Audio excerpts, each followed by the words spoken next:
Los europeos siempre han borrado lenguas. No llegaron en silencio, llegaron con la intención de silenciar, porque sabían que si la tierra aún hablaba, no era suya. Si la gente aún podía nombrarse, no podían ser poseídos. Si la lengua aún llevaba cosmología, la resistencia siempre era posible. Así que no solo quemaron libros, quemaron gramáticas, no solo prohibieron dialectos, prohibieron formas de ser. El lenguaje fue la primera víctima del imperio. Antes del contacto, había más de 15.000 lenguas habladas en la Tierra. Después del contacto, quedan 6.000, con más del 40% en peligro crítico y la gran mayoría borrada por la conquista europea. Esto no fue un declive natural, fue un lingüicidio intencionado. 1492 llega Colón. Para 1550 el taíno, arawak, siboney y 50 otras lenguas caribeñas están extintas.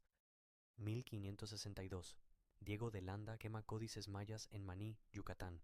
Escribe su propia gramática de la lengua maya solo después de destruir el acceso de los hablantes nativos a ella. Entre 1830 y 1920, en Canadá británica y los sistemas de escuelas residenciales de EEU criminalizaron el uso de Ojibwe, Cree, Lakota, Dene y más de 300 lenguas nativas. 1884 comienza la Conferencia de Berlín.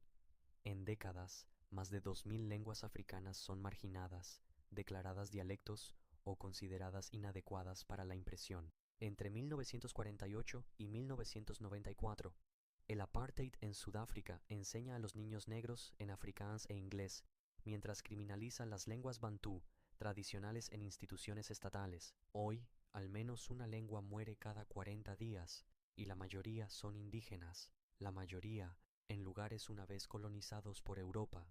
Esto no es evolución lingüística, es epistemicidio. A escala imperial, el colonialismo requería la subyugación lingüística. No solo querían tierra, querían poseer la narrativa, y eso significaba controlar el guión.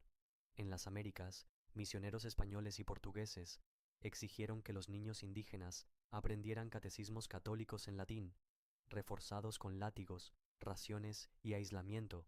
Hablar náhuatl, mapudungún, quechua, guaraní equivalía a castigo. En África Occidental francesa, los administradores coloniales obligaron a los hablantes de Wolof, Fula y Bambara a adoptar el francés como lengua de civilización al negarles acceso a tribunales, empleos y educación a menos que cumplieran. En Australia, la Ley de Aborígenes de 1905 permitió al gobierno tomar niños de hogares indígenas multilingües, llevando a la aniquilación lingüística de más de 250 lenguas aborígenes en un siglo. No tradujeron, reemplazaron, no aprendieron, borraron.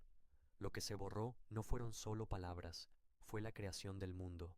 Cada lengua asesinada por Europa contenía ciencias enteras. El náhuatl tiene verbos de raíz dual para colapsar existencia y acción, significando que quién eres es lo que haces. El yoruba contiene cambios tonales que codifican emoción, contexto y alineación espiritual. Lenguaje hablado como sistema de adivinación. El Ainu de Japón no tiene pronombres de género y prioriza verbos de transformación sobre verbos de posesión. El Warlpiri incorpora dirección absoluta, norte, sur, este, oeste en su gramática, así que cada oración hablada te sitúa en el espacio relativo a la Tierra. El Kalaallisut de los Inuit de Groenlandia construye párrafos enteros en una sola palabra, fusionando tiempo pasado, presente, condicional y colectivo. Oh, un clic extinto. El lenguaje del Kalahari tenía un léxico para huellas de animales, formaciones de nubes, texturas del suelo y temporadas de migración. El Satal maya incluye elevación en todo el discurso espacial. El paisaje no se describe, se vive gramaticalmente. Estos no son solo vocabularios, son planos vivos de memoria, ecología, matemáticas, agricultura, astronomía y parentesco. Cuando Europa mató la lengua, no solo perdieron palabras, arrancaron el archivo de conocimiento, y lo que no mataron, lo enjaularon. Ngugi wa Thiong'o fue encarcelado por el Estado keniano, respaldado por los británicos, por escribir una obra en Kikuyu. A los niños inuit en escuelas canadienses se les golpeaba por hablar Inuktitut, ahora revitalizado solo después de que Canadá lo necesitara para reclamar soberanía ártica. Francia prohibió el bretón, occitano, corso y vasco en las escuelas hasta finales del siglo XX, a pesar de sus raíces indoeuropeas, porque incluso la diversidad europea era una amenaza para el Estado imperial. El idioma irlandés fue casi eliminado bajo el dominio británico, sobreviviendo solo a través de la enseñanza clandestina, o Scoilín Scairte. En 1800, el 50% de Irlanda hablaba irlandés. Para 1920 era menos del 5%. Europa no preserva lenguas, las retiene. Las musea. Financia estudios sobre lo que se negó a financiar cuando importaba. Otorga estatus de minoría a lo que una vez etiquetó como ruido bárbaro, y luego monetizaron los restos.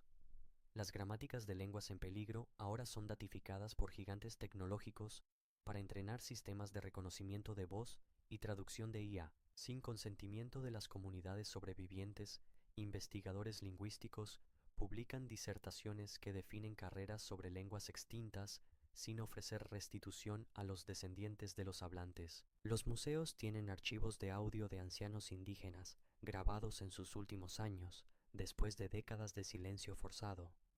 Destruyen la raíz, luego venden el fósil. Lo llamaron civilización tras amordazar al mundo.